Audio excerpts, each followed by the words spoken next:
Knapp, Gamble, Parker, Rutherford, and Vo being present. First on our agenda is public comment pursuant to Section 844.112. The Tennessee Code annotated time is reserved for public comment. We did have two individuals sign up ahead of time. First, we have Mr. Steve Ryder speaking on RS 2026-1841 with concerns. Mr. Ryder, you're recognized. Thank you very much. Good afternoon, everybody. I want to thank the Metro Council objectors to the proposed suspension of the rules at the last meeting. The Office of Homeless Services put forward two late-filed resolutions. And in my opinion, there was no emergency, that this could be handled in the ordinary course of business. And so I'm glad that they're being brought up today and tomorrow. I do want to say that I think there's been a troubling pattern and practice of the Office of Homeless Services regarding transparency and attempting to hide things. Now, I'm sure they'll have a different point of view, but that's just my take on that. I want to, since this is involving the planning grant, I want to say I reviewed a document, haven't been able to authenticate it. I believe it goes back to September 2025. That actually designate that HUD designates the Office of Homeless Services as the collaborative applicant. However, the Office of Homeless Services was representing to this body and to the general public that they were the HUD designated collaborative applicant for the entire calendar year of 2024 and most of 2025. And I want to say, ladies and gentlemen, that is factually incorrect. They were not the collaborative applicant during that time. MDHA was. They can explain that, but I think they have a real credibility with that issue. I have some concerns too there. This was the late filed resolution on the planning grant. There's another one that's coming up. I'll be addressing that in the budget and finance. And that is the allocation of $1.5 million to the Hospitality House of Nashville, excuse me, of Memphis, it is. And I just want to point out to you that the Office of Homeless Services got a discretionary grant of $25 million in ARPA funds. Thank you. Thank you, Mr. Ryder. We had one other individual sign up ahead of time, Mr. Elliott Perry, speaking on bills 2025-1168 and 1169. Thank you, Mr. Perry. You are recognized. Good afternoon. Thank you for the opportunity to speak today. My name is Elliott Perry. I'm a builder and resident who lives off of Buchanan Street. I'm directly familiar with both the opportunities and challenges along this corridor. I want to begin with acknowledging that the concerns that led to this overlay are real. Issues related to noise, late night activity, behavioral impacts have affected nearby residents, and as someone who lives down the street, I've experienced those challenges personally. I believe, however, those issues are better addressed through consistent enforcement of existing policies rather than new land use restrictions that permanently alter the development potential of this historically significant corridor. Today, I'm respectfully asking the committee to consider deferral on 2025-1168 and 1169 until the conclusion of the current state legislative session. I want to be clear, I'm not asking the council or committee to oppose the legislation, but take a pause so the decision can be made with full legal framework in place. The Tennessee General Assembly is currently advancing Senate Bill 1908 and House Bill 1837, which established a new legal framework allowing property owners to seek just compensation when land use regulations reduce property value or restrict previously permitted uses. Under this legislation, property owners may bring a claim for just compensation within 3 years of the enactment of land use regulation. The law includes a written demand process requiring a government response and potentially leading to litigation if compensation is denied. Because the proposed overlay introduces new use restrictions across more than 100 parcels along Buchanan Street, adopting these restrictions immediately before the state establishes compensation framework, excuse me, could expose Metro to multiple parcel-specific claims over the coming years. A deferral would allow the council to fully understand the legal framework that is likely to take effect within the next few weeks before imposing new land use regulations. Waiting a few weeks for the state legislative session to conclude. Thank you for your time. Thank you, Mr. Perry. Is there anybody else here that's wishing to give public comment today? Seeing none, I'll declare the public comment period closed. We'll proceed to our regular agenda. I'll note at the outset that at the request of the primary sponsor at our last council meeting, we've reserved time at the end of our agenda to discuss the East Bend legislation, which we'll address after the conclusion of our regular agenda. I currently have every item on the consent agenda apart from item 11, that's BL 2025-1148, and item 15, BL 2026-1248. Before I read the captions of the consent agenda, are there any other items that we need to remove from the consent agenda? Seeing none, I'll proceed to read the captions, and if there's any additional ones at the end, we can remove those then. Item 1, RS 2026-1841, sponsors Toombs, Horton, Huffman, Gadd, and Allen. This is a resolution approving an amendment to a continuum of care grant agreement between the U.S. Department of Housing and Urban Development and the Metropolitan Development and Housing Agency, replacing the original grant recipient with the Office of Homeless Services as the replacement recipient of the Continuum of Care Programming Grant in the amount of $465,701 for Continuum of Care planning activities. Item 2, RS 2026-1850, sponsors Cap, Horton, and Evan Siegel, a resolution authorizing 730 Main Street Investments, LLC to construct and install an aerial encroachment at 730B Main Street. Item 3, RS 2026-1851, sponsors Cooper, Horton, and Evan Siegel, a resolution authorizing DH Holiday LLC to construct and install an aerial encroachment at 1112 2nd Avenue North. Item 4, RS 2026-1852, sponsors Cortez, Horton, and Evan Siegel, a resolution authorizing the Metropolitan Government of Nashville and Davidson County to accept new public sanitary sewer mains and sanitary sewer manholes for 4 properties located on Holt Hills Road in Christianstead Lane, also known as Holt Hills Public Sewer Extension. Item 5, RS 2026-1853, sponsors Cooper, Horton, and Evan Siegel, a resolution authorizing the Metropolitan Government of Nashville and Davidson County to abandon existing public water main and to accept new public water mains for 3 properties located at 1401 Church Street, 15th Avenue North, Grundy Street, also known as CCB Phase 1A. Item 6, RS 2026-1854, sponsors Cap, Horton, and Evan Siegel, a resolution authorizing the Metropolitan Government of Nashville and Davidson County to abandon an existing public sanitary sewer main and to accept new public sanitary sewer manhole for properties located at 401 South 4th Street, also known as Shelby House Phase 2. Item 7, RS 2026-1855, sponsors Horton and Evan Siegel, a resolution authorizing the Metropolitan Government of Nashville and Davidson County to accept new public sanitary sewer mains and sanitary sewer manholes for 3 properties located at 2183 Kidd Road, Fly Road, and Kidd Road in Williamson County, also known as 2183 Kidd Road Phase 2. Item 8, RS 2026-1856, sponsors Vo, Horton, and Evan Siegel, a resolution authorizing the Metropolitan Government of Nashville and Davidson County to accept a new public sanitary sewer force main for property located at 1263 First Avenue South. Item 9, BL 2026-1301, sponsors Parker, Horton, and Evan Siegel, an ordinance authorizing the Metropolitan Government of Nashville and Davidson County to accept new sanitary sewer mains, sanitary sewer manholes, and easements for property located at 516 Meridian Street.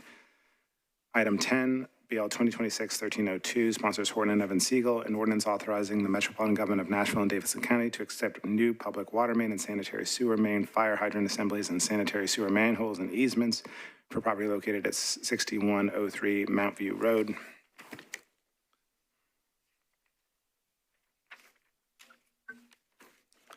Item 12, BL 2025-1168, sponsors Taylor, an ordinance to amend Title 17 of the Metropolitan Code of Laws, the zoning ordinance of the Metropolitan Government of Nashville and Davidson County by applying a commercial compatibility overlay to various properties located on Buchanan Street between 21st Avenue North and Interstate 65.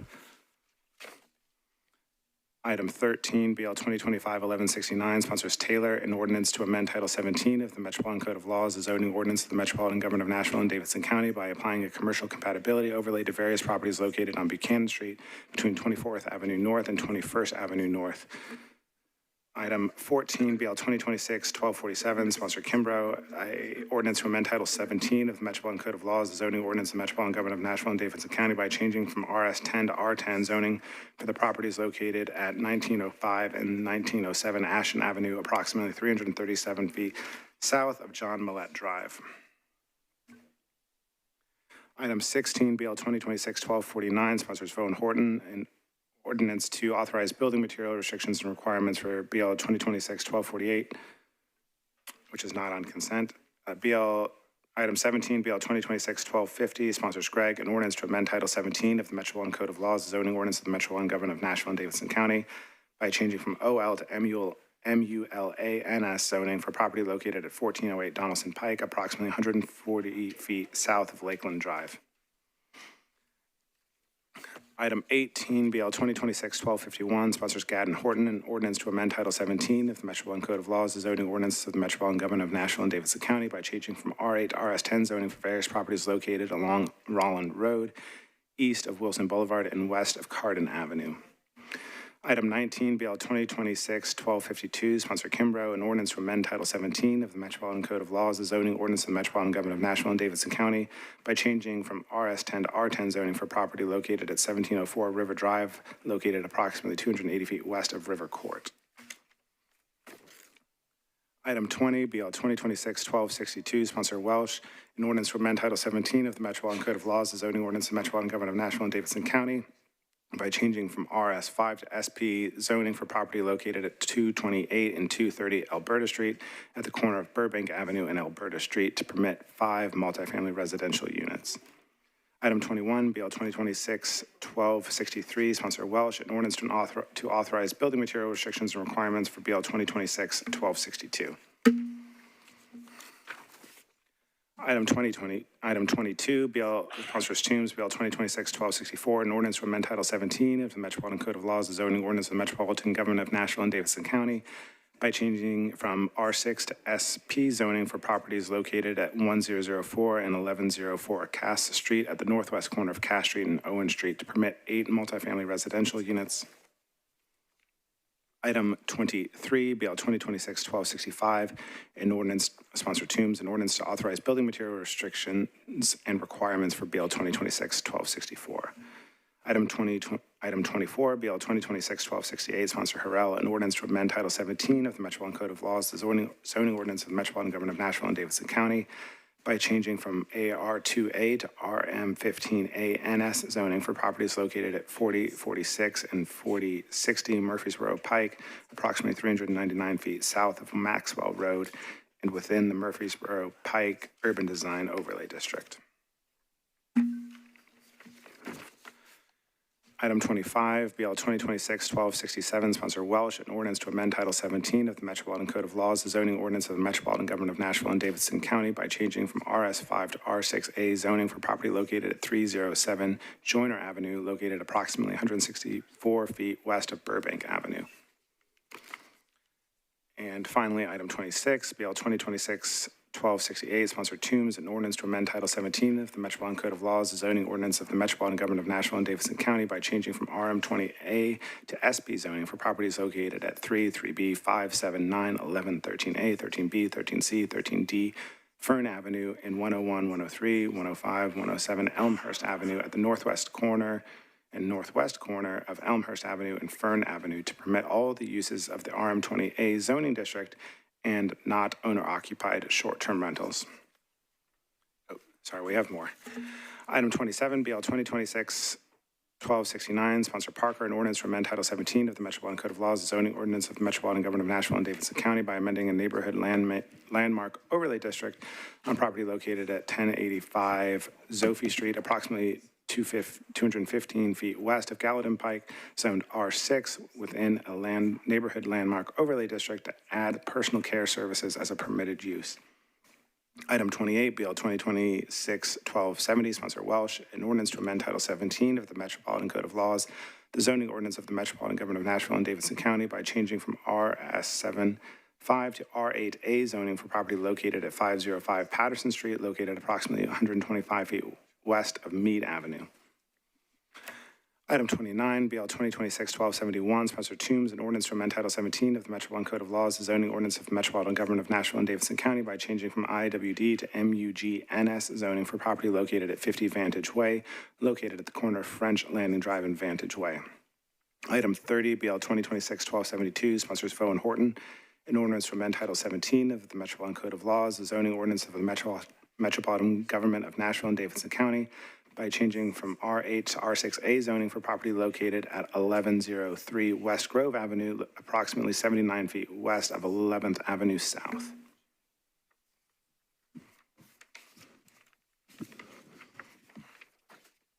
Item 31, BL 2026-1274, sponsors Welsh and Stiles, an ordinance to amend Title 17 of the Metropolitan Code of Laws, the zoning ordinance of the Metropolitan Government of Nashville and Davidson County, by changing from RS75 to R6A zoning for property located at 524 High Street, approximately 42 feet northwest of May Street.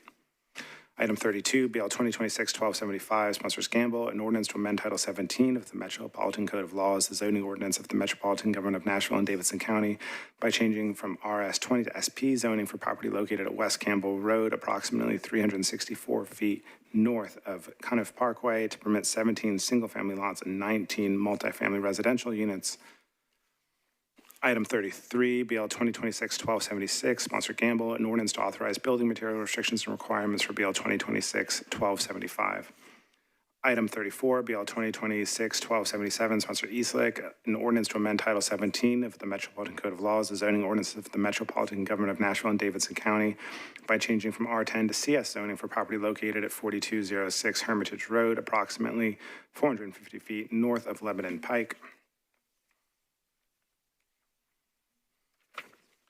Item 35, BL 2026-1278, sponsors Vo and Horton, an ordinance to amend Title 17 of the Metropolitan Code of Laws, the zoning ordinance of the Metropolitan Government of Nashville and Davidson County, by applying a historic landmark overlay district to property located at 253 Leon Loop, approximately 113 feet south of Humphrey Street, zoned SP. Item 36, BL 2026-1279, sponsors Vo and Horton, an ordinance to authorize building material restrictions and requirements for BL 2026-1278. Item 37, BL 2026-1280, sponsor Welsh, an ordinance to amend Title 17 of the Metropolitan Code of Laws, the zoning ordinance of the Metropolitan Government of Nashville and Davidson County, by changing from RS5 to R6A zoning for property located at 109 Alberta Street, located approximately 245 feet east of Foster Avenue. Item 38, BL 2026-1281, sponsor Benedict, a ordinance to amend Title 17 of the Metropolitan Code of Laws, the zoning ordinance of the Metropolitan Government of Nashville and Davidson County, by changing from R6 to SP zoning for property located at 2003 Straightaway Avenue, approximately 190 feet east of Scott Avenue, to permit 36 multifamily residential units. Item 39, BL 2026-1282, sponsor Benedict, an ordinance to authorize building material restrictions and requirements for BL 2026-1281. Item 40, BL 2026-1283, sponsor Cash, an ordinance to amend Title 17 of the Metropolitan Code of Laws, the zoning ordinance of the Metropolitan Government of Nashville and Davidson County, by changing from OR 20 to MUL zoning for a portion of property located at 1900 Ackland Avenue, located approximately 265 feet east of 20th Avenue South, and partially located within the Hillsborough Village Urban Design Overlay. Item 41, BL 2026-1285, sponsor Harrell, an ordinance to amend Title 17 of the Metropolitan Code of Laws, the zoning ordinance of the Metropolitan Government of Nashville and Davidson County, by changing from RS10 to SP zoning for property located at Hobson Pike, approximately 460 feet northeast of Hamilton Church Road, to permit a mixed-use development. Item 42, BL 2026-1286, sponsor Harrell, an ordinance to authorize building material restrictions and requirements for BL 2026-1285. Do any of these items need to come off the consent agenda? Bear with me. Councilmember Allen, you're recognized. Thank you, Mr. Chair. I think you already said BL 2025-1148 about signs is not on consent. That's correct. Okay, and then I just have questions that I would like to ask about BL 2025-1168 and 2026-1275. I'm sorry, I don't know item numbers. 1168, and what was the other one, I'm sorry? BL 2026-1275.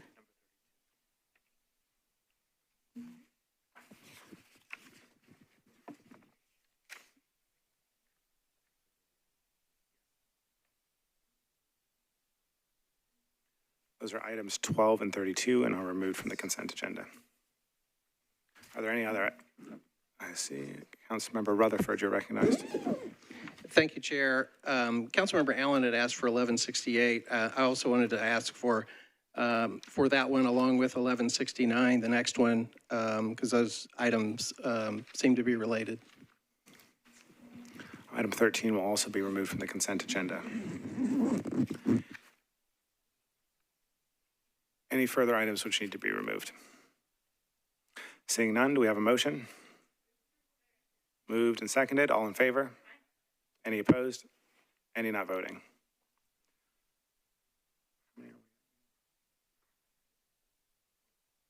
Consent agenda is approved. 9 in favor, 0 against, 0 not voting.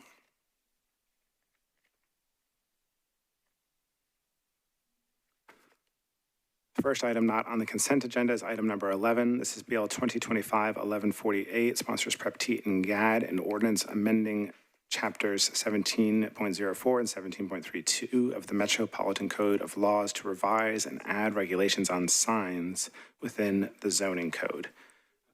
We have a motion and a second. To begin discussion, I will go to the sponsor who's joining us today. Councilmember Prep T, you are recognized. Thank you, Mr. Chair, and thank you for recognizing me, even though I'm not on this committee. I do know that there is a substitute for this legislation, but before going into that, just wanted to touch on very briefly what this legislation does. So primarily, what this legislation does is it closes a couple loopholes, updates our sign code and reorganizes it to be more streamlined and more efficient, and brings us into compliance with state law. So those are the primary areas in what this legislation does. And if we could move the substitute, I'd appreciate consideration. Moved and seconded. Councilmember Prep T, do you wish to speak on the substitute?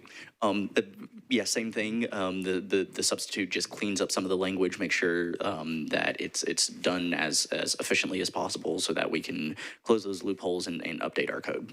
Thank you. We've heard an explanation of the substitute. Any discussion on the substitute? Councilmember Allen, you're recognized. Thank you, Mr. Chair. I want to thank the sponsor for reorganizing this very confusing chapter where prohibited, exempted, and it's just really confusing. So thank you for doing that. One question is there's a new definition for window signs right next to the section on digital signs. If a window sign is also a digital sign, can someone explain how that works? That is a great question. And Councilmember Prep T, are you able to speak to this, or should we ask our friends from planning? I would defer to planning if. Ms. Milligan, are you able, or Mr. Wilkinson, you're recognized.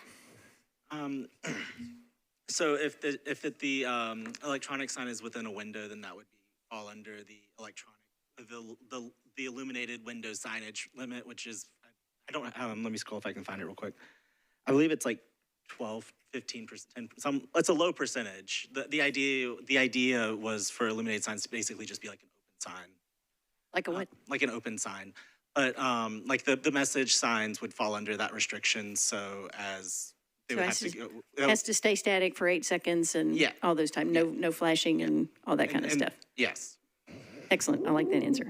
And then secondly, a question that I asked in transportation and infrastructure, we have kind of some separate legislation in a different division talking about sandwich signs, which to me seems like temporary signs. Will those be coordinated with each other? Maybe one just does the permit and this just does the design? Under the current code, the sandwich board sign would fall under that temporary sign definition. There was a previous bill that I believe, after working with NDOT, that got amended out. That was going to do some changes in the sign code. We could look at bringing that back to just define what a sandwich board sign is in the code, but currently within Title 17 itself, a sandwich board sign would just be considered a temporary sign. Okay, and then the permitting part happens in another chapter, and that's another, okay. So those two pieces work together. Only within the right of way. If it's on private, if the sandwich board's on private property, it would only be affected by Title 17, only be considered a temporary sign. Okay, thank you for that clarification. Thank you. Any further discussion on the substitute? Seeing none, we have a motion and a second. All in favor of the substitute? Aye. Any opposed? Any not voting? We already had a motion and a second. Okay. We have we vote 9 in favor, 0 against, 0 not voting of the substitute. Any discussion on the bill as substituted? Seeing none, all in favor of the bill as substituted? Any opposed? Any not voting? Recommend approval of the bill as substituted, 9 in favor, 0 against, 0 not voting. Next item not on consent is item 12, BL 2025-1168, sponsor Taylor. This is an ordinance to amend Title 17 of the Metropolitan Code of Laws, the zoning ordinance of the Metropolitan Government of Nashville and Davidson County, by applying a commercial compatibility overlay district to various properties located on Buchanan Street between 21st Avenue North and Interstate 65. We are not joined by the sponsor today, but do we have a motion from a committee member to begin discussion? Moved and seconded. Any discussion? Councilmember Rutherford, you're recognized. Thank you, Chair. With the absence of the sponsor, do you have a letter or anything indicating what his desire is on this, or has anyone else signed on to it? There have been no additional sponsors, and we did not receive a letter from the sponsor ahead of this committee meeting. Councilmember Gamble, I see you have your hand raised. Councilmember Gamble, you're recognized.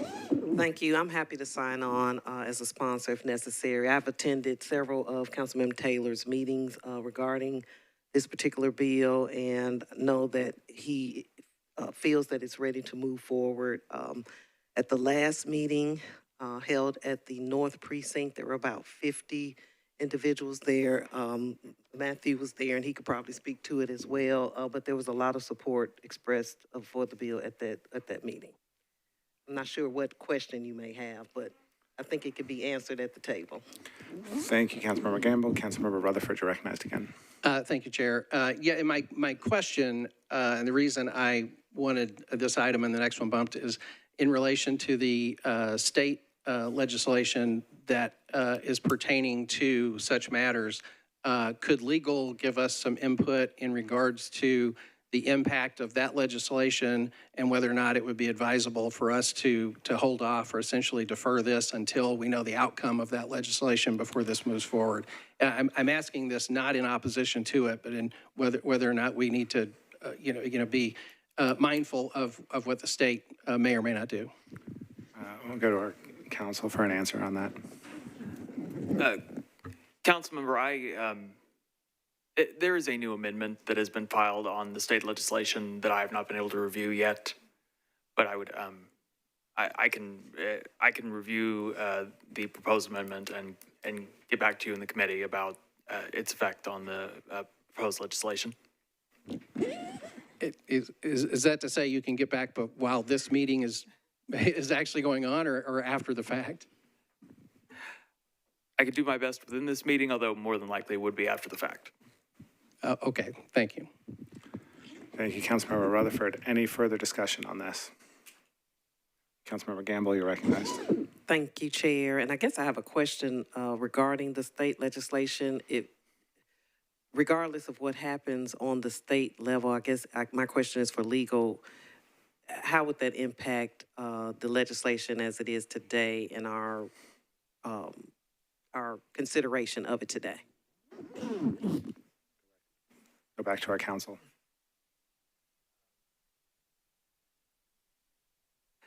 Councilmember, to be straightforward, I would want to review the proposed amendment that is going through the Senate right now to be able to give a full analysis of how the proposed bill here would interact with the proposed bill at the state legislature. But it wouldn't be retroactive. They couldn't, if we pass this, it wouldn't apply to this.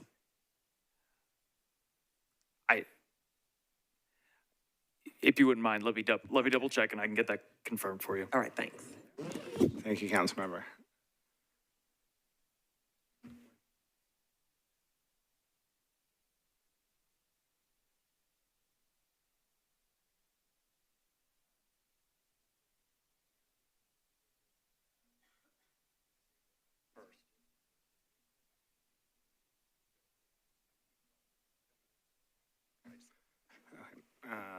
Thank you. Sorry, I was just clarifying one additional item. Any further discussion on this ordinance?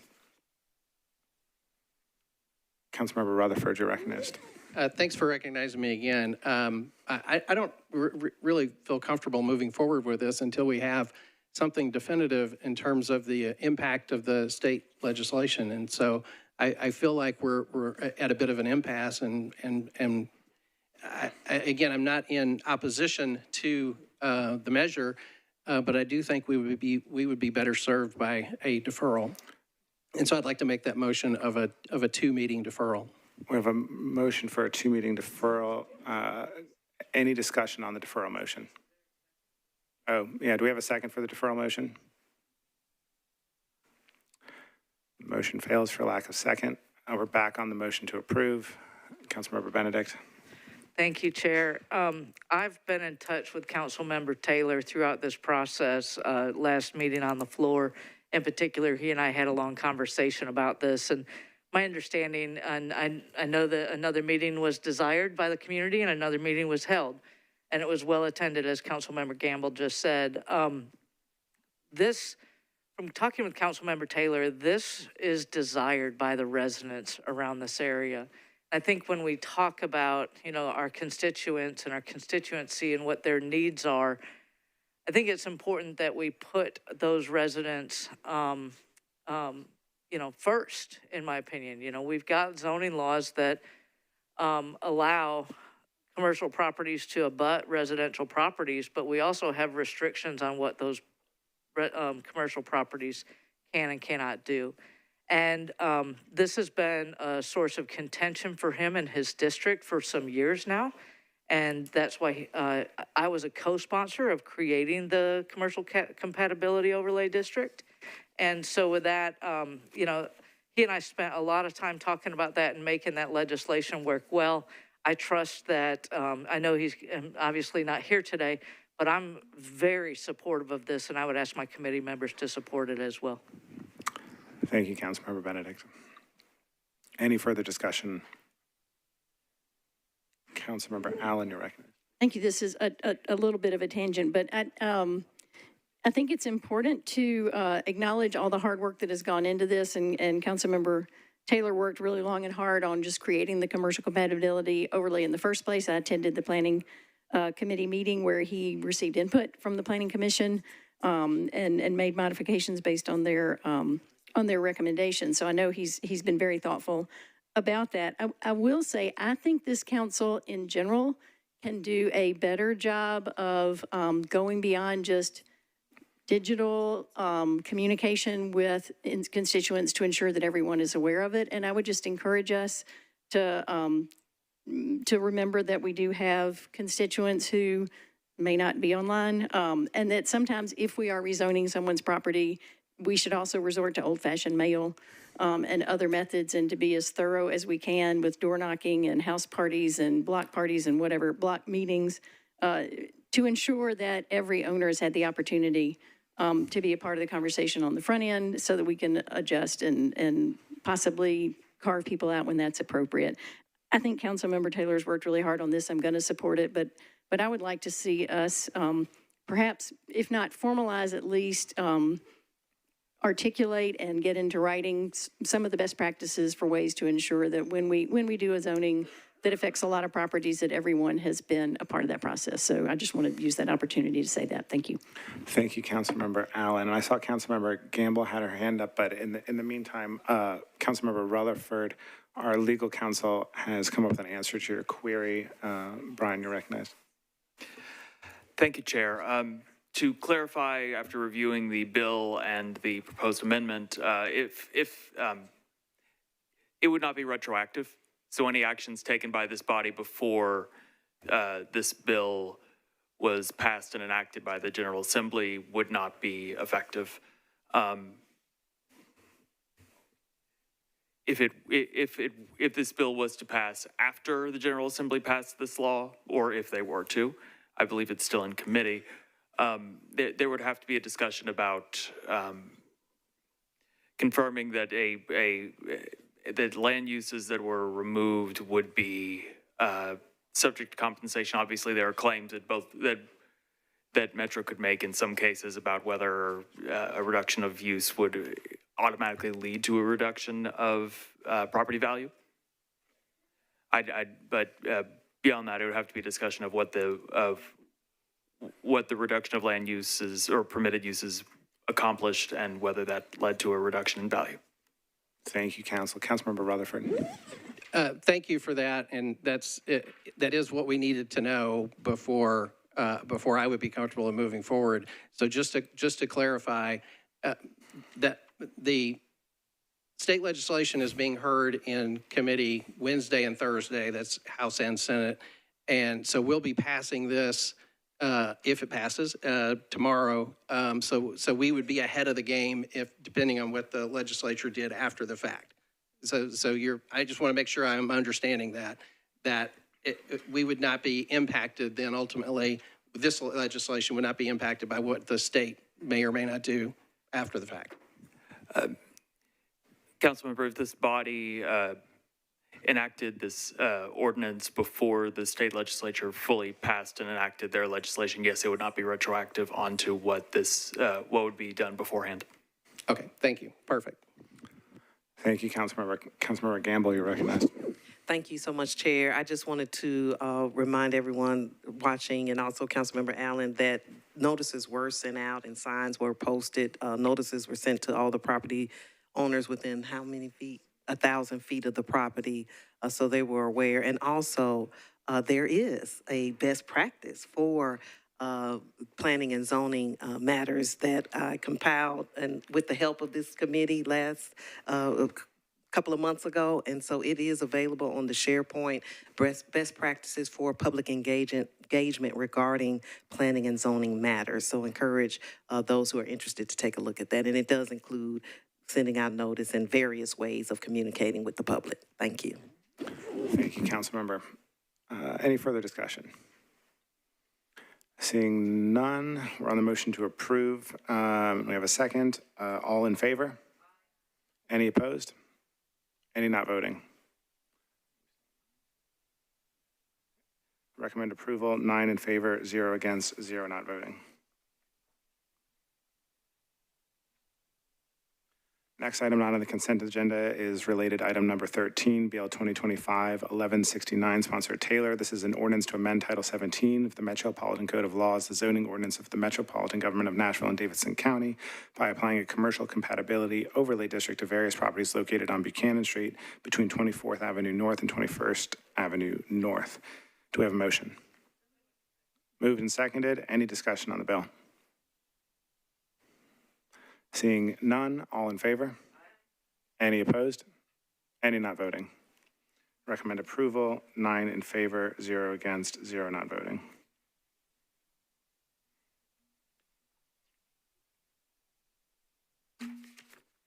The next item not on consent is item 15, BL 2026-1248, sponsors Vo and Horton. This is an ordinance to amend Title 17 of the Metropolitan Code of Laws, the zoning ordinance of the Metropolitan Government of Nashville and Davidson County, by changing from IWD and RM20-A-NS to SP zoning for properties located at 513, 525 Merritt Avenue, 1300 and 1312 Martin Street, and 548 Hamilton Avenue at the northwest corner of Martin Street and Hamilton Avenue, and partially within the Wedgewood, Houston, Chestnut Hill Urban Design Overlay District to permit a mixed-use development. Do we have a motion? Moved and seconded. I will go first to the sponsor. Councilmember Vo, you are recognized. Thank you, Chair, for recognizing me. Can I move the amendment? We have a motion for the amendment. Moved and seconded. Councilmember Vo, you're recognized. Great, thank you so much. Can I just want a brief explanation? Yes, please. Of what the amendment is. And so what it is just a housekeeping. The Millworks building was being put as sub-district 1, so that's getting corrected, and then adding a density table for the existing Millworks building. So that's what it clarifies and corrects. Thank you. We've heard an explanation of the amendment. Any discussion on the amendment? Seeing none, all in favor? Any opposed? Any not voting? Recommend approval of the amendment, 9 in favor, 0 against, 0 not voting. We're on the bill as amended. Councilmember Vo, would you like to speak on the bill as amended? No, just motion to approve. Motion. I have a motion to approve as amended and a second. Any discussion? Seeing none, all in favor? Aye. Any opposed? Any not voting? Recommend approval as amended, 9 in favor, 0 against, 0 not voting.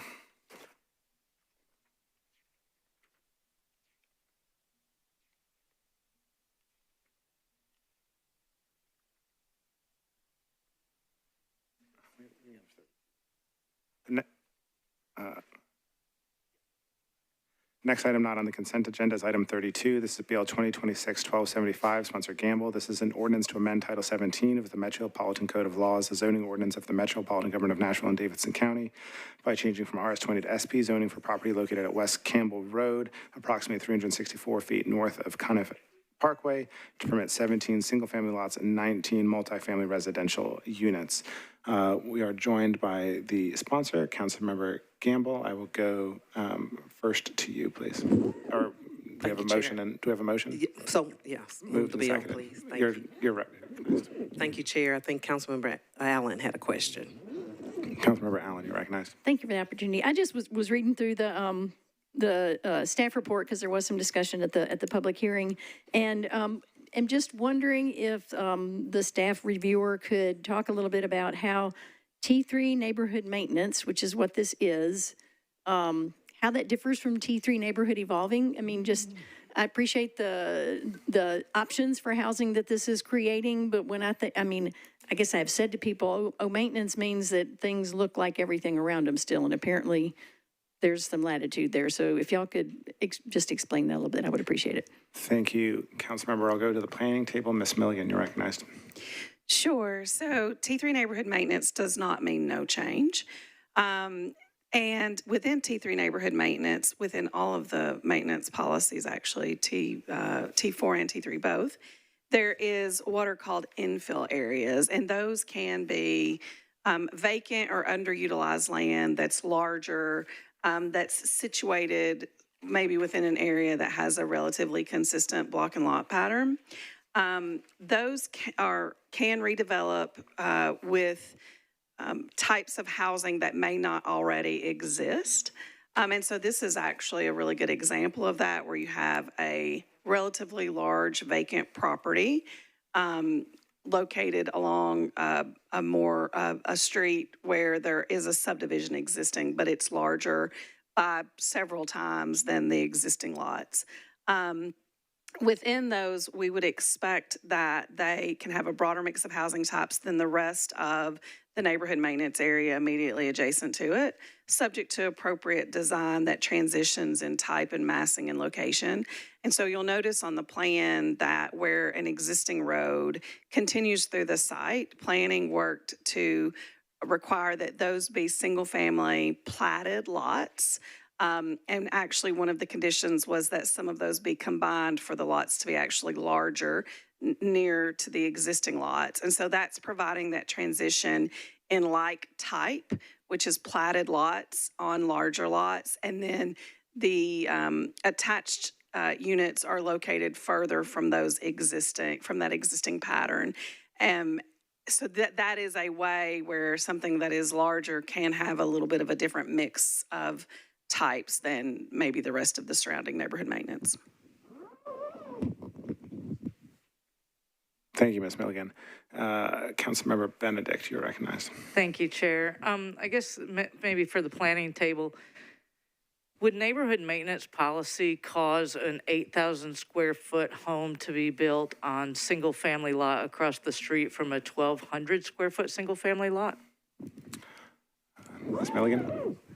So policy is not going to speak to size of homes. That would be a function of the zoning. I guess what I'm getting at is neighborhood maintenance and single family zoning. How does that intersect? So if you've got a single family lot in a neighborhood maintenance location and you've got 1,200 square foot homes that have been there mid-century, right? Mid-20th century.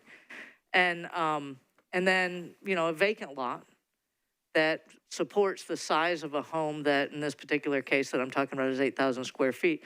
Neighborhood maintenance policy is supportive of single-family type homes from a homogeneous perspective. It's just that this particular developer chose to build something that's 8,000 square feet. I guess what I'm getting at is sometimes neighborhood maintenance policy results in larger homes today than what we envisioned neighborhood maintenance policy to be in the past. Does that make sense? Ms. Milligan? So the land use policy, so the size of a home that can be built on a lot is really not a function of the land use policy. The zoning is what's going to generally dictate what massing is permitted. So policy is guidance, zoning is the law.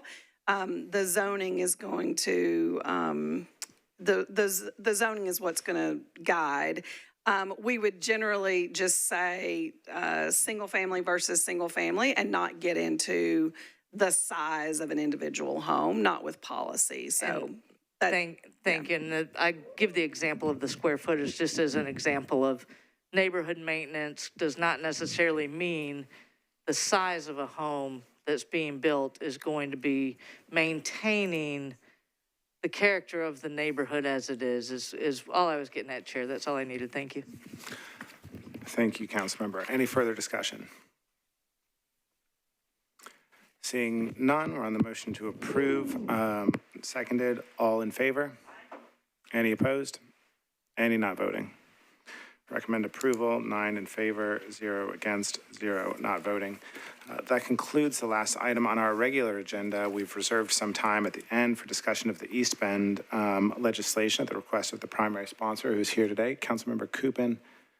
I'll go to you first if you want to kick off our discussion of the East Bend development.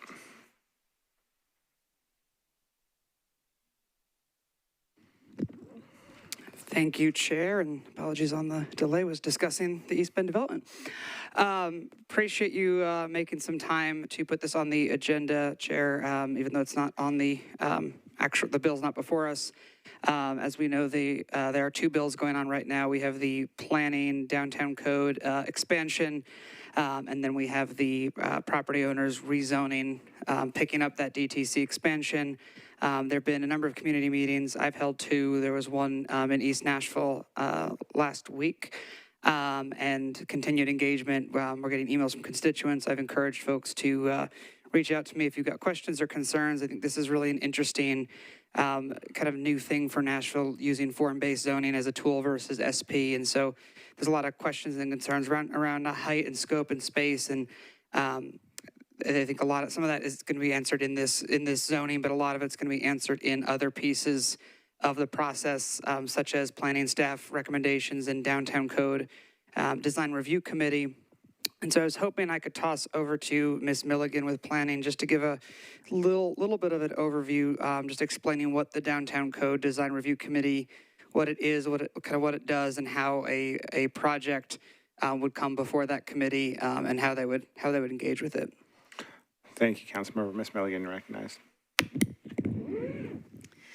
Sure. So the downtown code, as Councilmember Cooper mentioned, is a form-based code that covers primarily the downtown. It was created about 20 years ago.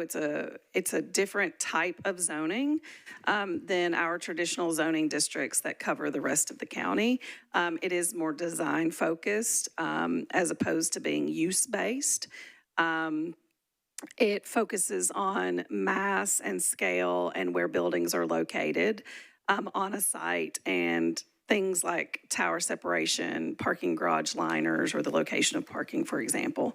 There is a downtown code, DTC, design review committee, DRC. The design review committee is an appointed body that reviews all projects that are proposed within the DTC for design quality and architecture. So final site plans generally come in and are applied through the planning department. Planning staff on our design studio team review those applications, and they go before the design review committee for review in regards to the design quality of the buildings. Thank you, Ms. Milligan, for that explanation. Any discussion from the committee on the East Bend development? I see Councilmember Parker's hand went up first. I'll go first to you, then Cap, then Benedict, then Allen. Councilmember Parker, you're recognized. Thank you, Chair. I've got a couple of questions centering around kind of the street network for this area and the major and collector street plan. So it's been said that there's not specific details about a street network within this DTC documents. and that we're awaiting a major and collector street plan amendment for the area to sort of flesh that out. So for that major and collector street plan amendment, who would be the applicant there? Would it be the property owner? Would it be the planning department? Or would it be NDOT? And I believe that's a question for the planning table. Thank you, Councilmember. We'll go to the planning department. Ms. Milligan, you're recognized on that. The planning department would be the applicant on that. Thank you. And another question, Chair. Major and collector street plan amendments, do those get a hearing at the Planning Commission, or can those be approved administratively, like some final SPs and whatnot that go before the commission? Ms. Milligan? Major and collector street plan is an amendment to a community plan. It does go before the Planning Commission for public hearing and final determination. Okay, thank you. And I believe this is my last question. Which departments have input or sign off on major and collector street plan amendments? Generally, on major collector street plan amendments, the planning department would work with both NDOT and WEGO. Thank you. Thank you, Ms. Milligan. Next in the queue, we had Councilmember Cap. Councilmember Cap, you're recognized. Thank you, Chair. I've got questions or topics in several different areas, but I will not go into all of them now. I expect others will bring them up, but I may ask to jump back into the queue. I think the first thing I'd like to bring up is closely related to what Councilmember Parker brought up, which is, I guess I'll back up. One of the biggest concerns that I've always had, and I know the people of the East Side have had about the East Bank generally, is the possibility that we're going to induce a whole downtown's worth of car traffic into East Nashville. And it's always been critical to my viewpoint on all of this that we not do that. This is a once in a century opportunity to not do that. And a lot of that comes down to how we build it.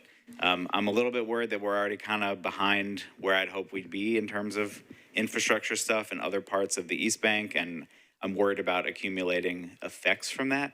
So I don't know that this is a specific question to any specific group, but maybe if the chair will indulge, to just have us discuss a little bit. I'm interested in ways we can ensure that this development proposal will not make it impossible or very onerous for folks on the East Side to get in and out of our neighborhoods.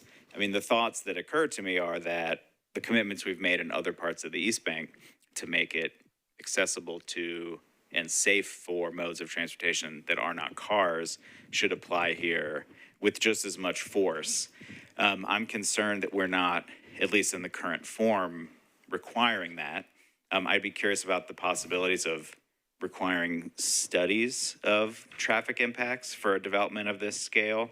I understand that parking isn't allowed use here. I think in the short term that actually might be really helpful in terms of as we're transitioning the East Bank into a more built up part of the city. But I am worried if we're gonna have a whole lot of parking in this area, we're just inviting a whole bunch of car traffic to go right through East Nashville. I think that's a once in a century mistake when we have a once in a century opportunity to do what the people have really strongly voted to do, which is improve our transportation network and build options that are not cars for the good of everybody. So I guess if I have a question, it's how does the planning department see the feasibility of either of those ideas? Studying the traffic impacts and, maybe some kind of limitations or maybe a phased approach to the parking use. And then I would also just not want to foreclose this topic, if the chair will indulge it, for other members of the committee to sort of jump in on this topic, because I think it's something we should be looking at pretty closely. And before I close, I just will say I really do appreciate the sponsor being open to this conversation. This is on the East Side, but it is not in any of the East Side districts. And so not everybody who represented District 19 would care as much about the East Side voice. And so I think that's something that's really important, and also something I want to continually thank Councilmember Coupin for doing, because it means a lot to us over on the East Side. Thank you, Councilmember. And I'll go to planning in just a moment, but first note that thank you for those comments. And I think many of them were shared by the Planning Commission when we considered this, recognizing that this is a generational opportunity to live up to our modal hierarchy, to prioritize walking, biking, and public transit, rather than building another auto-centric neighborhood, which will induce traffic to that area as well as through the surrounding areas. So I think it's something especially important to East Nashville as well as the city as a whole. I'll go to planning briefly to see if they have thoughts around parking as well as building a more walkable and bikeable neighborhood rather than an auto-centric one. Sure. Sure. I mean, that is obvious. That is a priority for us as well. If you look at the Imagine East Bank document, that was a critical component of that document, was to make an area that prioritizes walking and biking. Some of the things that are that we've been looking at with this downtown code text amendment is things like coordinating access and loading, things that you know that you're going to have, but thinking about how we can minimize the impact of those on the pedestrian and bike infrastructure network, and to limit potential conflicts where those happen. Multimodal transportation analyses are always required, generally with downtown plans, and so that would be required with any final site plans as those come in. This is the creation of the subdistrict is sort of a first step in what will be a multi-step process. It sets the guardrails and the massing, and any final site plans then that come in would require the multimodal transportation analysis. So that is a key component of any review of final site plans. Thank you for that. And while we're on this topic, I know Councilmember Benedict, you had your hand up initially, but while we're on Councilmember Cap's topic, I saw Councilmember Coupin had his hand up and then Councilmember Parker, so I'll go in that order. Councilmember Coupin, you're recognized. Thank you, Chair, and I appreciate the structure, having kind of a topic and going around on it. And I share the questions and concerns about traffic access. That's something that's hugely important to me with, Connect Downtown and just downtown congestion. So appreciate everyone working to make sure that that we address any impact of congestion in the area. My question to Ms. Milligan is can you give us a sense of a timeline? Like you were saying, this is the first step in many steps. When would we expect to see the MCSP kind of draft come around? When will we start to understand what that street grid and that walkability and bikeability might look like? And then also, if that comes forward and then it's determined that a parcel that's being approved in this rezoning needs to change or move or shift a little bit, is there mechanisms for that? What does that process look like? Ms. Milligan? Sure. So we are internally working through right now what the Major and Collector Street Plan update process will look like. Generally, a Major and Collector Street Plan update is a little bit more straightforward, like remove this segment of road. So this one is more complex, and we want to make sure that we outline an appropriate process that includes adequate public conversation as well. And so we are working through what that might look like to get started. So I don't have a timeline for you on finishing it, but we are working through the process right now of what that will look like. Do you have a sense of when it might get started? Are we talking, I know you don't have a finite time, but are we talking a month, 3 months, 6 months, a year? Give me a sense of kind of where that falls. I mean, I think that it probably will be something that starts within the next couple of months, we would anticipate, yeah. Perfect, thank you. Thank you, Ms. Milligan. Thank you, Councilmember Coupin. I'll go next to Councilmember Parker before going to Councilmember Benedict. Thank you, Chair. So yeah, sort of on the modal hierarchy and how the site can be accessed via means other than personal vehicle. I agree that that's super important. I mean, I think that adding a ton of density in this area makes sense, but it's difficult to imagine it working well if it's sort of just, as Councilmember Kapp has put it, inducing another downtown's worth of vehicular traffic at peak times and throughout the week each week. So I would love to see more. I know that that's a priority for the planning department, but I would love some more specificity on that, whatever we can accomplish there. One thing that I noticed in reviewing the East Bank subdistrict was that it's spelled out that we would call for mid-block alley access to kind of reduce those conflict points of like delivery vehicles and whatnot. I mean, I'm imagining events and, you know, long lines of queued rideshare vehicles kind of jamming up streets and not having defined spaces for those. So I was just curious for planning or for the sponsor, the mid-block alley access is called out explicitly in the East Bank, but it's I don't believe mentioned anywhere in the East Bend subdistrict. So I guess how are we thinking? And this really kind of like went to the forefront of my thinking about this and I know we're not considering the public realm framework document, but you know, there were cross sections there of 2-lane streets with on-street parking between 40-story buildings, which is like just a wild arrangement. And I want to make sure that we're thinking about, you know, delivery vehicles using things like mid-block alley access to service buildings and not counting on them utilizing sort of surface street parking for deliveries and things like that. So if you guys could just share a little bit about how we're thinking about that. Thank you, Councilmember. Ms. Milligan, you're recognized. Sure. So, and I'm happy to walk through this as well with you, but the proposed East Bend does include mid-block alley requirements and access in the same way that the East Bank does. Thank you. I just missed that in comparing them myself. Thank you. Thank you, Councilmember. We'll go next to Councilmember Benedict. Councilmember Benedict, you're recognized. Thank you, Chair. I've got a few questions, but on the heels of that, I'm wondering what plans WeGo has as a part of this. Have they been included? I know on the East Bank side, we've got a transit center, but have we envisioned route from WeGo through this area, through the East Bend? Ms. Milligan, is that something you're able to speak on? I can speak to it just in regards to what was in the plan as approved through Choose How You Move. The dedicated, the route of the dedicated lane or the all-access corridors, it goes on KVB, on Korean Vendors Boulevard. It doesn't extend across this for dedicated lane. I would need to defer to WeGo in regards to what local routes might look like, but the dedicated lane routing goes to KVB.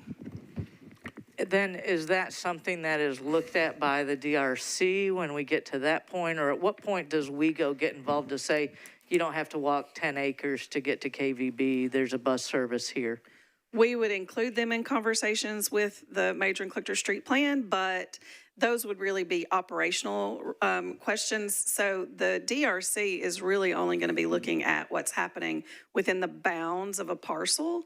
So this is a little bit, so when the East Bank subdistrict was drafted, there were already parcels existing, right, or parcels sort of outlined. And so we were applying regulatory standards for buildings to those parcels. This is just a little bit different because we are both creating parcels, establishing the standards for those parcels, and then we need the major and collector street plan process for looking at the cross sections and the road network. And then WeGo would need to have operational conversations separately. And so it's a multi-layered approach. Right, and I'd imagine it's hard to predict all that right on. I do want to say thank you to Councilmember Coopin for his engagement with us. I think when zoning noticing goes out, it's for 1,000 feet from the site. And I think most of the sites for this are commercial sites. So a lot of that's kind of people in East Nashville feel a little bit on their heels when they started hearing about this. And so thank you for the opportunity for us to work through these questions with you. Who is the appointing authority for the DRC? You mentioned that there are appointments. I would need to pull it up and look at it. It's different. There's like a representative from downtown. There's I can't remember all of the. It's not council. Councilmember Coopin may know. I need to look it up. I could do that. Councilmember Coopin, is that something you're able to speak to? It is because, thank you, Chair, because I actually had it pulled up to share. So it looks like there are 1, 2, 3, 4, 5, 6, 7, 8 seats, which is interesting because it's not an odd number. But anyway, Chamber of Commerce, Civic Design Center, Downtown Partnership, Urban Residents Association, Historic Commission, Mayor, Vice Mayor, Council, and Planning Commission each have a seat. So to my understanding, each of those entities have a seat on there. When that term expires, they're able to bring forward a new person to serve. So, you know, it's a really, what I appreciate about that is it ensures that there are different voices, again, like Civic Design Center or the Historic Commission, making sure that there's a variety of representation on that committee. Thank you, Councilmember. Two more questions, if I may, Chair. So I guess things like then allowable heights that are in this, so those are reviewed by the DRC, or just other things are reviewed by the DRC, or are things like with the allowable heights, are we the final authority on that? Ms. Milligan? So the sub-district, that the text amendment that is before you all is creating a new sub-district. So right now, in the downtown code, there are 26 sub-districts. I say that with some temper, approximately 26 sub-districts. And so this is creating a new sub-district. Within that sub-district, it establishes the maximums. Height, but also some minimums, tower spacing. The DRC, in one instance, would have some decision-making authority on height, but otherwise the height is established by the document that you all are reviewing now, this text amendment. So by the zoning authority here at council. Okay. My last question is, and we received a PowerPoint, and I think it's great. It shows a lot of information. It was sent over, I think, this morning. Been a little sick, obviously, so I think it was today. But in it, one of the things it says is there's an April 7th deadline. And it says the Imagine East Bank Vision Plan Amendment for River Gateway sites must be completed by this date, April 7th, aligning the upstream vision document before the zoning implementation moves forward. I guess my question for planning or for the sponsor would be, is that April 7th a hard date? I want to understand why that's documented that way. Is that something that we're putting forth? Ms. Milligan? So when the Planning Commission reviewed and made a recommendation, one of the conditions from staff to the Planning Commission was that staff, the planning staff, would create and bring back to the commission the River Gateway policy, which is a supplemental policy to the downtown code that we have proposed related to design standards for buildings that are on sites identified as river gateways. There's one site on this, within this sub-district, that we are considering a river gateway, but we have written as planning staff a broader, more general policy for all of downtown, so that if there are other sites that come in at some time in the future, there are parts of downtown that are not within the DTC from a zoning perspective. Planning staff has written that river gateway supplemental policy, and it is on, it went through the Planning Commission last week, and so it's already been passed, but we wanted to self-impose a deadline to make sure that that got through and adopted by the Planning Commission so that it's part of the downtown code in advance of this moving forward. And so we have already accomplished that. Right. That's done. So I guess then, if this were pushed out till April 21st, what's done at the Planning Commission is done, and as I understand it, lasts for 24 months, things that are binding by the planning. Anyway, I don't know that at least the 24-month is for a rezoning. But I guess my point here would be, should there need to be, you know, additional engagement or some reason why this needs to go out beyond April 7th, that's not an arbitrary date that would impact anything that the planning department is doing. I'm trying to understand why there's a deadline for rezoning stuff. No, that was I'm sorry. No, go ahead, please, Ms. Milligan. I'm sorry, that was a deadline for the planning staff related to the River Gateway policy. Because there are within the sub-district, it refers to the River Gateway policy. And so we as staff said there is a deadline that we have to get that back to the Planning Commission for adoption before this sub-district becomes finalized. We've already met that deadline. That's done. Oh, just one moment, Councilmember Benedict. Councilmember Cooper, did you just be recognized on the same topic? Yeah, thank you, Chair, and thank you to my colleague. Great questions. There's a lot of moving parts on this one. Yes, and my understanding was originally the deadline was before third reading, and then once we had a potential third reading deadline or third reading date set, the Planning Commission and planning staff had said, well, we're going to make sure we have this by the 7th. So that was not a deadline for council to have passed the bill, although I think maybe we will. But it was more so to make sure that planning got it to us in time in case we decided to pass the bill on the 7th. So it was on their end versus our end. Chair, Thank you. Go ahead, Thank you Councilmember for that, Reddick. Chair. I'm wrapping up. I think that that's just important. Again, I appreciate the deferral up to this point. Should it need to be deferred again, I just want to make sure that the people of East Nashville, I think I mentioned with the notices, they've been, put on their heels, right? So as they didn't necessarily understand that this was going on because it's part of a different district now. And Councilmember Coupin has done a great job with engagement. I just think, when I went to the East Nashville meeting last week and people were like, what's happening? What? So they had no idea that this was happening. I think when somebody's caught off guard, that puts a sense of fear in them that they don't have control over what's happening. And so that's why oftentimes they want to be given more time to understand. So that's the only reason why I ask about that deadline.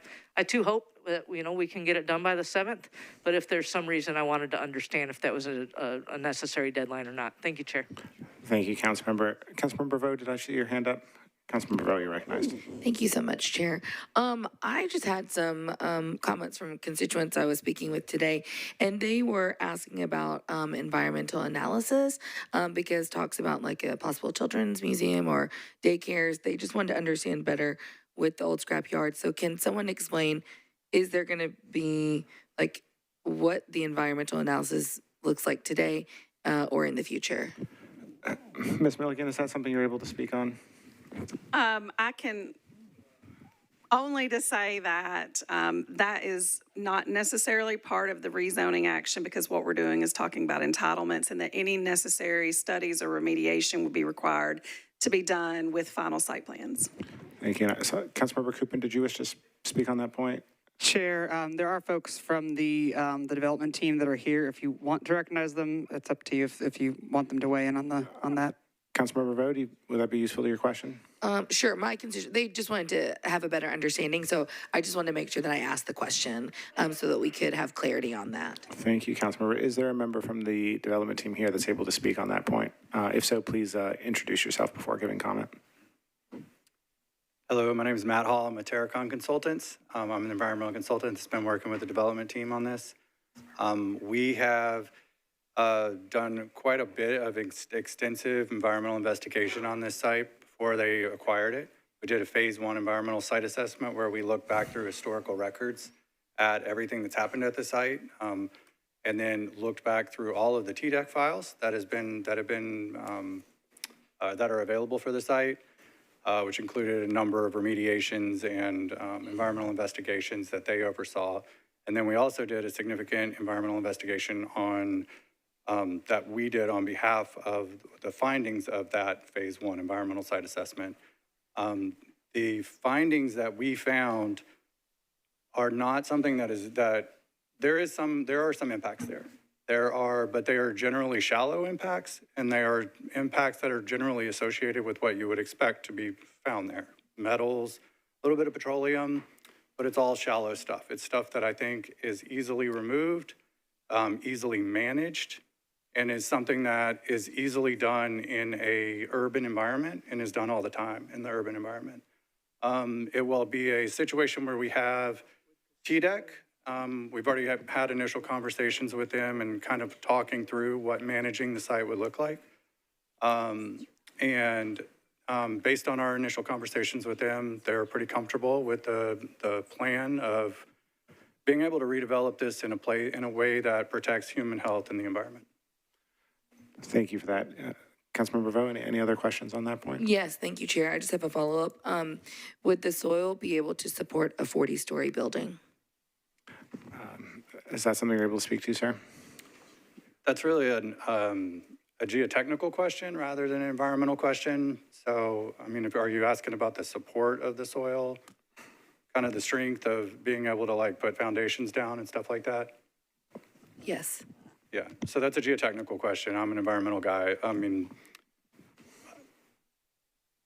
the short answer is yes. I mean, there's a way to do construction in such a way that you can support buildings, whether that be with deep foundations or different geotechnical techniques.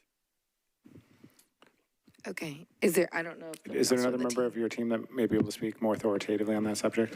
Sure, Brad Slayton with Pape Dawson. I'm not a structural, but I'm more civil. Most of buildings downtown and on the East Bank are deep foundations. So you go right through to hit bedrock. So the soil is insignificant when it comes to supporting the buildings. You look for that bedrock there. Thank you for that explanation. Thank you. Thank you, Councilmember Velas. Councilmember Allen had your hand up as well. Councilmember Allen, you're recognized. Thank you, Mr. Chair. I want to come back to the building height questions and specifically the river gateway criteria. When we look on the one of the graphics that was provided, it shows a 24 and 40 story tall allowances right next to the KVB, Korean Veterans Boulevard. That's within 75 feet of the river, and I would just like to hear some discussion on how that is compatible with the desire to step up from the river, which enables the most amount of people to enjoy the view of the river, and how the thinking goes that it benefits to put a 24-story tall building right on the river when that then blocks everyone else from being able to see that. Thank you. Ms. Milligan, is that something you're able to speak to? Sure. So when we were thinking about the base entitlements and then also the river gateway policy, there are a couple of different river adjacent sites within this sub-district. One of them is what we consider the river gateway. The other is further along Davidson. And let me speak to that one first. And so that one was held to 8 and 19, but also it requires 40% of that site to be set aside for open space. And there's a significant greenway easement that's required the entire length of that site, and then 2 sort of view corridors that are built in through the open space framework plan. And so we thought about the heights there, but also open space to allow for porosity. So when we think about the River Gateway site, where we've set the base entitlement to 24 stories, and then allow for additional height with design consideration. Some of the base standards that we've had are related to the height of the podium, which is primarily going to be under the existing KVB, but then also building orientation. So there are maximum floor plates. And all of these things sort of work together. There are maximum floor plates, and then there's building orientation as it relates to the river. So we've required that buildings be oriented so that their short side is towards the river, which allows for more views, right? As opposed to the building having their long side towards the river, which might, from a building perspective, mean that more people within the building have views of the river. But we've said, no, you have to shift it and orient the buildings that way. We've done some similar orientation requirements along the interstate so that you don't end up with walls of building along the interstate. And so we've required buildings to be a certain angle oriented towards the interstate. And so there are things other than height that necessarily may have impacts on porosity or river views. And so we've taken those things into consideration. Thank you. If I could follow up on that, I appreciate that explanation. And so there's a blank piece of property, which I presume just means it's not in play at this point, but someday it will be. Would that be more likely to be on the 8-story and 19-story policy as opposed to the 24-story policy when it gets developed? We would need to look at and review any future proposals. I'm not sure that we have thought through just heights on those properties that are not included. We typically don't try to think about or assume entitlements for properties that are not currently on the table. That can have some escalation issues around how those, and so we just try not to have those conversations. And then last question, can you talk about the width of the view corridors? I mean, would that be something on the order of 75 feet, or is that just a tiny little space to peek through? How wide are those typically? They're 50 feet wide. Mm-hmm. Okay, thank you. Thank you, Councilmember. Councilmember Cap, you are recognized. Thank you, Chair. If no one else is in the queue, I just have a series of questions, but if other people want to jump in, I don't want to hog the whole meeting. I think another sort of key issue with the East Bank and something we worked pretty hard on in the IDA was building a neighborhood for Nashvillians and not jumping Broadway across the river. A lot of the land use restrictions that I would be looking for in order to achieve that are already in this proposal. If they weren't, I'd be raising hell about them, but there's, no short-term rentals. A lot of the stuff we've done to limit the sort of party bar atmosphere on Broadway is already in this, so I do want to acknowledge that as really positive.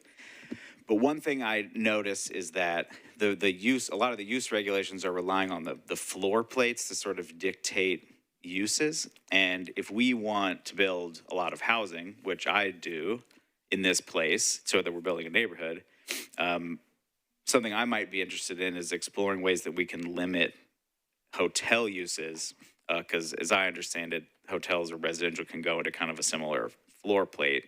And so if we're regulating it that way, we're potentially inviting a lot of hotel uses there. Obviously, there are neighborhoods that have hotels in them, but there aren't really neighborhoods that are all or mostly hotels. And so that's a concern that I have. As I've thought about this, I don't know that it makes sense to just sort of limit a number of hotels, because a lot of buildings are mixed use, and I sort of presume that these will be as well. So this is a question for planning, I think. How do y'all think about ways of limiting those uses? What sort of regulatory approach would you take if we wanted to limit that, like number of keys or number of, what other ways would you consider that? Thank you. We'll go to planning. Councilmember Johnson, are you seeking to be recognized on let me find your mic. Bear with me. Councilmember Johnson. We're almost at 6 o'clock, which was at the end of when budget was supposed to be finished. I'm going to have to leave at 6 o'clock, and so we're going to lose a quorum. Yes. This isn't on the agenda this meeting. It's for next meeting, and this is probably a better discussion for the entire body to be a part of. So could we put a button in this and move on to budget? Oh, thank you for that, Councilmember. You're right. I'll finish this question with planning, but we'll emphasize for the committee members and as well as anybody watching that this is on the agenda just for discussion purposes. This will be considered at our next committee meeting as well. And I've also been informed that the East Bank Committee will also consider this at a meeting, which I believe is to be scheduled later this month. So there will be plenty more time to ask these questions. And so with that, I'll go to planning to answer this final question before we conclude. Sure. As of now, the uses that are permitted here are the same as the uses that are permitted within the IDA. So those have been just expanded to this area. There are ways to think about, we can limit uses in a bit of a different way in the DTC than we can in other districts, such as the limitation that has been placed on square footage for bars in the whole East Bank use area. And so there are ways that we can think about limiting uses, and I'm happy to discuss those in a sidebar. Thank you, planning. With that, I think we'll end our discussion there with the note that this can be discussed at our subsequent committee meeting as well as the East Bank Committee. And apologies to our friends from Budget for keeping you here late. And with that, we're adjourned.